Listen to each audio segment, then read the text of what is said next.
Have you ever played a game that just spoke to you, where the combat felt just right, the story resonated, and the world was something you could get utterly lost in, only to find out that everyone online hates it? It's a weird feeling for sure, and it's one I know I've become accustomed to in my life. Because you see, art's a funny thing. A masterpiece to one is a mundane and boring romp to another. But it's that aloneness, the loneliness of being amongst the few to stand with your opinion and fight for it, that makes that art all that much better. So today, let's take a look at the most isolated and deserted places in gaming. The places where only a handful of players find themselves. Because sometimes, they're the best too.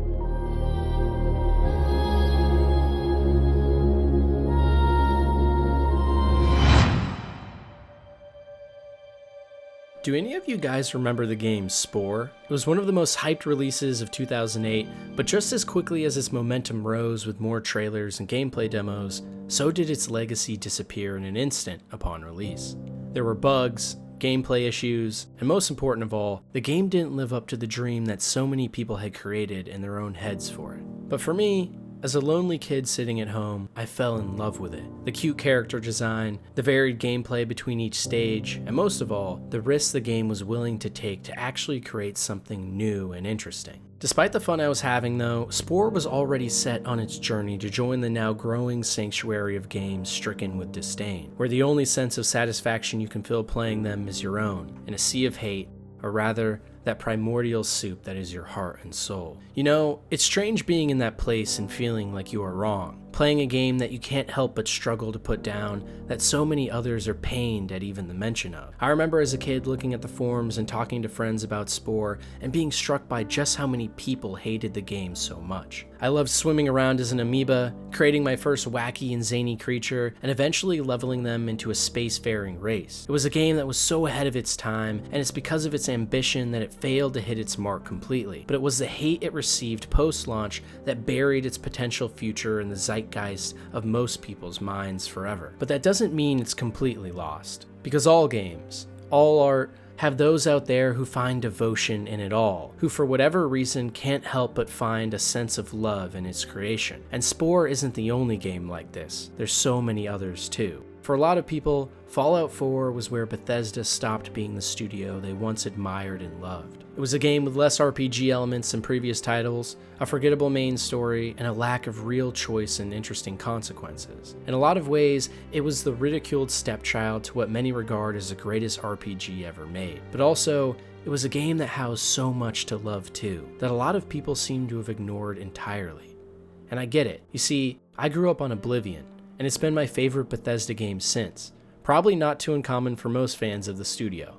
That's falling in love with their first game from their creators. But in Fallout 4's case, I only actually got around to playing and completing the entire game recently, and I was surprised by just how good it actually was. The crafting, gameplay, and general world building was the best in the company's history in many marks. And more important than any of that, it had that special magic in Bethesda games that's just hard to describe, where the world is worth exploring. Yet despite all of that, most people online nowadays trash the game. And even more hated is the follow-up, Fallout 76. Now, I'm not about to just love 76 by any means. It's a fundamentally broken game on so many levels. But the funny thing is, I will vehemently come to the defense of one thing, the exploration in this installment, the core of what makes Bethesda games so great. And when I read the comments and discussion about Fallout 76 online, I can't help but run to its defense in many ways like this. That feeling like you have experienced something that everyone else is missing, a world worth diving into and understanding, a world that you can get utterly lost in. But if you only look online, you're being told it's nothing but a complete waste of time. I too hate the majority of the game. It was a waste, bad design, full of horrible choices like no NPCs. But that hatred for the game and what it stood for took over the narratives about the game that were actually good, the parts that I couldn't help but really enjoy. Because when something is so enveloped in hate, it sometimes becomes hard to even see the light. It's a struggle falling in love with a game that nobody likes. And no game taught me that more than Cyberpunk 2077. You see, when Cyberpunk first released, it was met with one of the biggest catastrophes and controversies the gaming sphere had ever seen. One of the most hyped games of all time that was supposed to be the greatest game ever made and the future of RPGs from the darling studio of an entire industry fell flat on its face. But that's just the thing. For me at least, it wasn't a failure at all. I distinctly remember being so excited on release day, finally getting to play the game, and being swept up with the bewilderment of just how much I liked it. The city was the best I had seen in any game ever, the characters were immediately interesting, and I wanted to know everything I could about the world. But as I started to read more and more hate online in the days past the release, I started to wonder if I was just wrong. Every time a small bug or momentary glitch occurred, I thought to myself about how everyone online was right. I started to overanalyze each quest and each story and pick it apart as my love began to wane for the game. But then I got to the final act, where I met with Johnny Silverhand in the oil field, talked with Panam around the campfire, listened to Carrie play his song to the sound of roaring waves of the ocean, and swam deep underwater with Judy as she expressed the pain which made her so vulnerable. It was moments like this that made me realize it was okay to not agree with everyone. You know, previously I was so fixated on review scores, on what my favorite YouTubers had to say, and what the general consensus was. And truly, if anything, my opinion was nothing more than an amalgamation of so many others. But Cyberpunk proved to me that it's okay to fall in love with something that everyone hates. Because it's only when you can decide for yourself what is truly meaningful that it becomes meaningful. It's hard absolutely adoring something to your very core and seeing everyone around you lambast it. It feels like you're playing a completely different game than everyone else. In Cyberpunk's case, for every time someone else saw a bug, I saw a moment I'll never forget. And that doesn't mean it's wrong to hate games either. Depending on your experience with Cyberpunk, it may be 100% justifiable that you were angry, and even to this day, you might not jive with anything the game has to offer. But the key there is that there really is something special about making up your mind on your own. Many of you might not know this, but the first video I made on my channel that started my initial growth was actually a video about how everyone was wrong about Cyberpunk. How the game was actually one of the best I've ever played, long before that became the popular opinion to have. And it was only by sticking to my true beliefs and fighting for something I truly felt deep in my heart had so much meaning that I realized how many other things I might be missing out on too. And it's that exact moment that led me into finding now some of my favorite games of all time, like Prey and Weird West. Both spearheaded by Rafael Colantonio, these games are beloved, but only by a cult following. And maybe that's an even sadder fate than simply not liking a game. Because for Prey and Weird West, both of these games never got the true recognition and praise they deserve from the millions that surely would love them. They are games in a genre that's never gone fully mainstream in immersive sims, and both offer an experience unlike anything else in gaming, where it feels like you truly have complete freedom in coming up with your own solutions to problems, each in a fully realized world that is full of intrigue and addictive gameplay. Every so often, I think about just how criminal it was that Prey Mooncrash, a DLC for Prey, never found a sizable player base, and even to this day, I struggle to understand fully why. I look at these games and deep down can't help but believe they really are some of the best ever made, that almost no one is given a shot. And it's an even more miserable experience than the likes of games like Cyberpunk, Fallout, and Spore, because at least all of those games did have their chance to be in the spotlight. Prey, Mooncrash, and Weird West, the love for those games has only been reserved for the cult following they have garnered. And that might just be an even weirder feeling, knowing that something you utterly love, most people won't even give a shot. No matter how much you poke and prod, a majority of people just aren't willing to take a chance, for whatever reason. Because at least when someone tries something and says they hate it, you get a sense of closure and form of acceptance. But when you truly love something and others aren't even willing to hear you out, that's an even deeper sense of a loneliness you can find in yourself. Falling in love with games that deserve so much more, that for whatever reason are hated or just plain ignored. And there's so many others too. The likes of Dragon Age 2, which was actually a really awesome RPG in its own right that has been diluted by an entire community, at least for some. Or what about Death Stranding, a game so divisive that it's impossible to know if you'll like it without playing it yourself, and a game I personally fell deeply in love with because of all of the risks it took. Or even better, Mass Effect. Because if you ask me, it's not the second game in the series that's the best, the most popular opinion to hold by the way, but rather the first and third that actually are what make this series so special. I remember when I first beat Mass Effect 3 and I was just in awe at how great of a trilogy it was, and how multiple years of my life had been consumed by something so amazing. But going online and seeing the swells of hatred to the ending had me so confused. It was like all of the amazing moments and story leading up to the finale was wiped away in an instant, and everyone forgot just how good everything else was. It was the same experience I had with the first game, where I was able to easily look past the bugs and wonky combat and see the best story and world building in the whole series, where so many others saw the improvements in its sequel as better in every way.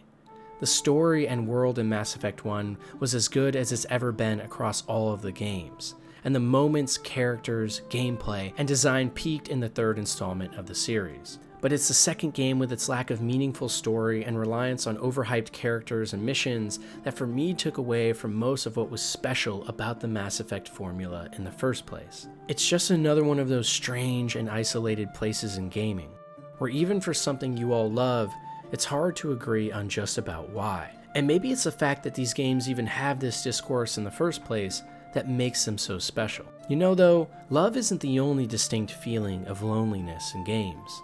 Sometimes, it comes from a place of disdain too. And if anything, it's an even more rejected feeling. Outer Wilds is one of the most beloved indie darlings of the past decade, and it's for good reason. In a lot of ways, the game is one of the most clever and interesting puzzle platformers of all time, and tells a story that relies heavily on the player's own ability to discover and learn the world for themselves. It feels like almost every video I make about games I like, a fourth of the comments are begging me to check out Outer Wilds. But when I finally did, I guess I was just one of the select few for whom the game didn't speak to. I've already made a video on why I didn't like Outer Wilds as much as everyone else, but for those of you who missed it, the gist was I thought it was just too static, that the discoveries you make didn't really amount to anything because it all had a pre-planned flow, and player agency and expression seemed to be mostly limited to the order in which you make discoveries, not the way in which and the mechanics you use to do so. And that doesn't mean it's wrong to love the Outer Wilds. In a lot of ways, I do too, but being what feels like one of the only people online that feels that way is a strange phenomenon. My Outer Wilds video is one of my most disliked and controversial videos I've ever put out, but I still stand by it fully. It's a hard thing to come to terms with, because it makes you question whether your opinions are even valid in the first place, or if you maybe missed something, or maybe everyone else did.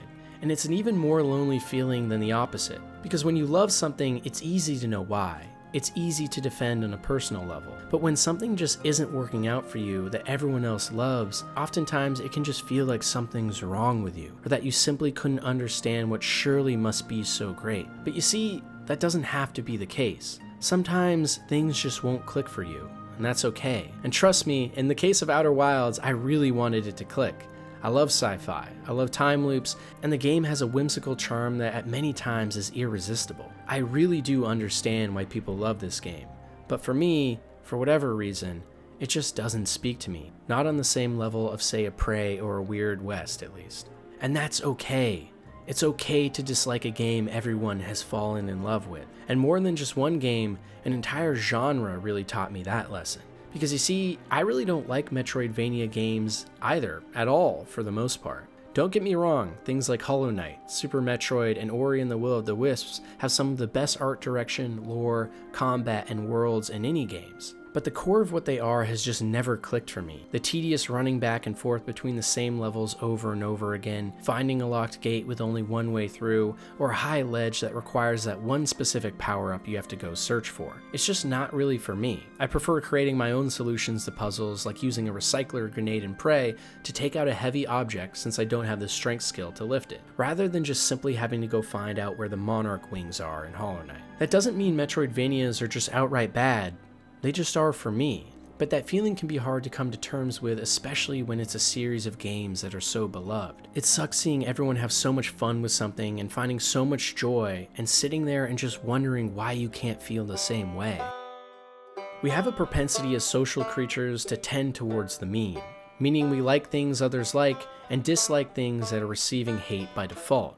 But everyone is their own person, with their own backstory that formulates the things that deep down, without all the noise, are meaningful to them. So even though I may not like Outer Wilds, and I may think that Metroidvanias are objectively bad game design, that doesn't mean you have to think so too. Just because everyone loved Mass Effect 2 or hated Cyberpunk 2077 on release didn't mean I needed to, too. And as I've grown older, in my life at least, I've noticed I've started to care less and less about what others think. If you want the honest truth, I knew when I released my videos on Outer Wilds and Metroidvanias that they were going to be very poorly received. But what kind of a life is it to live if you're scared to voice those opinions you hold so close? Because if you're afraid to say what so many others are, one day you'll die and be remembered as nothing but a feather in the wind, simply being carried every which way the world took you. It's the same reason I'm so vocal about why I think microtransactions are a net positive, about how gamers are too overly judgmental and negative nowadays, and how gaming is actually better than it's ever been, with more super passionate and talented developers than ever before. Games never got worse, your life did. Because the beauty of it all is that everyone has their own opinion, their own systems of value, and most of all, what speaks to them. Our lives are our own because of the way in which we forge them. And all of those trials and tribulations we undergo throughout our short spans on this little rock shape the very people we become, the things we will love and hate alike. Just because someone tells you something is good or bad, just because the whole world is screaming out for you to think one way, doesn't mean you have to. Because the beauty of art, sometimes at least, is being alone. Of feeling like you're the only person who understands the deeper meaning, the only person that sees through the facade, or the only person that really gets it. And it's only in that secluded space that we gain a greater appreciation for all of the things other people like too. All of their controversial opinions, their quote-unquote incorrect beliefs about video games, or anything really. You know, part of being human, part of growing up, is realizing that no one needs to tell you what to fall in love with. I love Cyberpunk when everyone else hated it. I never didn't like Spore, and until I find the right one, Metroidvanias to me just aren't good design. But none of that matters. What matters is that at the core of it all is us, the people that make discussions like this interesting in the first place, the people whose opinions and values can differ so much more than your own, but who at the same time have been in that lonely place, of feeling like they are the only one willing to stand up against a sea of hate or a roar of love. I have a lot of strong opinions on games in the world, and as many of you have watched my channel for a while now, I have no fears in voicing them. But whether I'm expressing my love or disapproval of something, just know that I've fallen in love with a lot of games nobody likes, and I've struggled to understand ones that are universally loved. So I get it. Whatever your beliefs are, at the end of the day, we're all human. And as always, thanks for watching.